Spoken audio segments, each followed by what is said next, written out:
So in December, the SEC sues Ripple, and the gist of it is they say you guys, or by selling XRP or releasing it into the community, as you would say, it was a security, not an asset, not gold. It's more like a stock.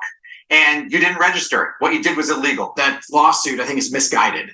I think the idea that XRP is a security, it has traded out there for 8 years. You know, it's kind of like, well, if it was a security, I guess we should have known that a long time ago. So is your basic defense, you let us trade it for years and thus no givesies backsies? Is that basically your response? No. I mean, look, if you own a security, it gives you ownership of a company, right? If Ripple goes away, XRP is going to keep trading. Many countries around the world, the UK, Japan, Switzerland, Singapore, they all have clarity and certainty that XRP is not a security. In fact, the United States is the only country on the planet that has suggested that XRP is a security. We on location. I remember way back. You ain't have no swag. You did a little research. Now you got a moon bag. Now you got a new walk. Now you got new swag. You did a little research.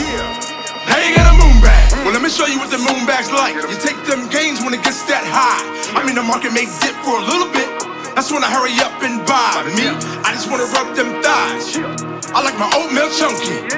Banana nuts all in it. Shit, you're talking about the blockchain monkeys. It's a solo nation. CMOS has over 92 minerals that the body needs. Okay, now got my immune system in check. But now when it comes to crypto, we're talking about cold storage. Get your crypto off the exchange and into a cold storage wallet to where only you have access. Okay, DCENT wallet link in the description. Now, what is going on, blockchain monkeys? Eagle here, and I want to thank you for coming to my jungle. First of all, I'm no financial advisor whatsoever, nor am I professional in blockchain technology. But there is one thing that I absolutely will do, and that's give my opinion. So today, we're just going to let the games begin. But also the stringent changes in capital requirements where the banks were forced to hold treasuries. So essentially, when money starts going out of the door in deposits, there's these banks like SVB are sitting on losses. And so when you have to start realizing those losses, boom, you need to make boom. It's very simple. But I want you to listen to Jenny Yellen. She was the Treasury Secretary. And she's saying, oh, no, don't worry. This is isolated. Ladies and gentlemen, they are playing you like a fiddle.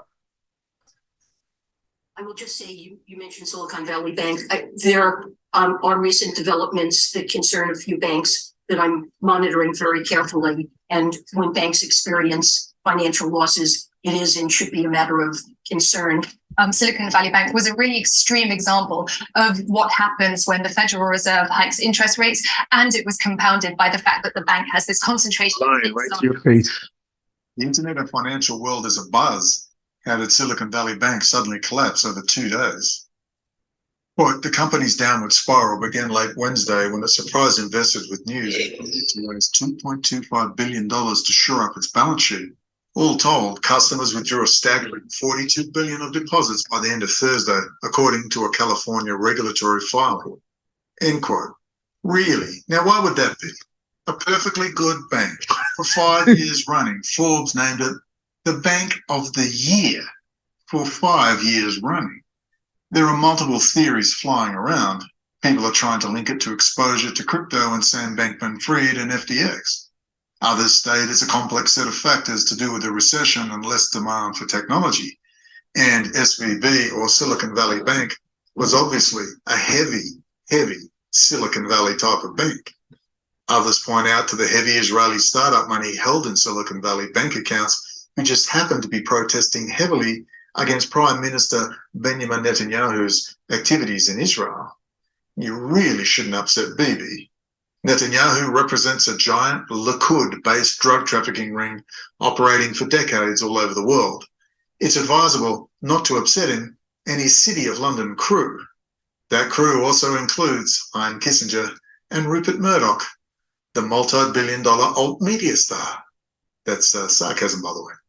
Tucker Carlson has a lot to say about this story. Yes, he's quite an alt media star, and believe me, this is not a right-left thing. The other side is also ludicrously laughable, but it's the fact that so many are turning to Fox News when it clearly hates Donald Trump. But today, I want to take the opportunity to talk about an important piece of legislation that may or may not yet be on your radar. Last week, I introduced the Central Bank Digital Currency Anti-Surveillance State Act to halt the efforts of unelected bureaucrats here in Washington, D.C. from stripping Americans of their right to financial privacy. Digital assets in the digital economy are the future, but the Federal Reserve should play no role in developing a central bank digital currency, or otherwise known as a CBDC. The consequences, if we get it wrong, are far too serious. The Biden administration is currently itching to create a digital authoritarian-styled surveillance-style digital dollar. And through an executive order, they are pursuing analysis on a retail CBDC that would not be open, permissionless, or private. In fact, it would be ridden with significant risks to Americans' privacy, security, financial inclusion, and a whole lot more. This kind of digital currency would give the federal government access to and control over literally every financial transaction conducted by Americans. That's why I, along with a number of my colleagues, introduced the CBDC Anti-Surveillance State Act. It's going to prohibit the Fed from issuing a CBDC directly to anyone. It's going to bar the Fed from using the CBDC to implement monetary policy and control our economy. And it's going to require the Fed's CBDC projects to be transparent, if they get to go forward, to be transparent to Congress and the American people. We need these common sense guardrails to prevent unelected bureaucrats here in Washington from sacrificing Americans' right to financial privacy. As I think Mike Gallagher's committee is going to show us tonight, we do not want to emulate the CCP. We should not be taking our direction from the Communist Party of China. Developing a digital version of the US dollar that makes transactions more efficient, extends financial inclusion, and does not compromise American sovereignty or privacy will send us into the next several generations of the digital economy, and we can't afford to get this wrong. Guest is no other than the great J.W. Fair. And J.W., welcome to Crypto Law. Appreciate it. Do you have an opinion as to why the SEC picked the fight with Ripple? I mean, Ripple's well funded. Brad Garlinghouse has said publicly that when all said and done, it'd be $100 million in legal fees. That's pretty steep. Well, I don't think they saw that coming. Because Ripple's the chosen one to lead the new global digital payment system, and they use XRP. In 2013, the Federal Reserve began looking for faster payments options. 2 years later, an action plan was born and a federal payments task force was created. It included one company focused on crypto, Ripple. In 2014, the World Bank and Better Than Cash Alliance, which includes the Bill and Melinda Gates Foundation, Clinton Global Initiative, and the governments of 32 countries, put out a report called The Opportunities of Digitizing Payments.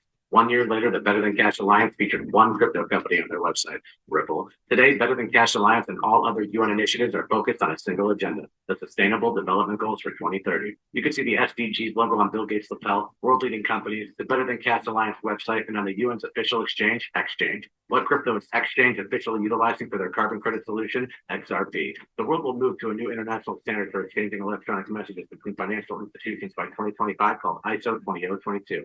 Who was the first ISO 20022 member focused on distributed ledger technology? Ripple. Who's partnered with over 300 financial institutions, including Bank of America, American Express, PNC, Santander, SBI, HSBC, Standard Chartered Bank, Bank of England, India, Singapore, Scotland, Australia, and Indonesia, the largest banks in Japan, Canada, Egypt, the Middle East, United Arab Emirates, Thailand, Morocco, Bhutan, South Korea, Brazil, and Latin America? Ripple. Who is a former employee overseeing the Federal Reserve? Ripple. A former employee overseeing the world's largest asset manager, BlackRock's digital asset division? Ripple. Leading Australia's CBDC effort? Ripple. Who hired a former Treasury of the United States? Ripple. 2 former Federal Reserve attorneys to their board? Ripple. 2 former Clinton and Obama advisors? Former Minister of Defense and Economics of Germany? Former business director at Swift? Former Swift board member? Former CFO of PayPal? Former head of the DTCC? Former chief business officer at Uber? Former VP of Amazon and former NCC chair on their legal team? Ripple. Who's a member of the Digital Pound Foundation, Digital Dollar Project, Digital Bureau Association, Mozilla, IMF's High-Level Advisory Board on FinTech, Hyperledger Blockchain Consortium, Open Payments Coalition, Faster Payments Council, Global Payments Steering Group, Cross-Border Working Group, International Association for Trusted Blockchain Applications, Crypto Climate Accord, University Blockchain Initiative, World Wide Web Consortium, and a featured partner of the World Economic Forum with 3 members of their team directly listed on the WF website? Ripple. Now, does Ripple and XRP sound like they're going to disappear, or do they sound like they're part of a much bigger plan? Cause it's the standard in this bitch. XRP. I went to YouTube University, and now they mocking me with no degree. We saying buy the Swift, keep it walking. Respect your elders in these bushes. Bitcoin is talking. You don't have to be rich to be taking advantage of this. This was the beginning of the greatest transformation of wealth the world has ever fucking seen since World War II. Blockchain, blockchain. We talking about an intellectual choo-choo train. It's DLT up in these streets, man. That's why we rip all on that blockchain. Blockchain.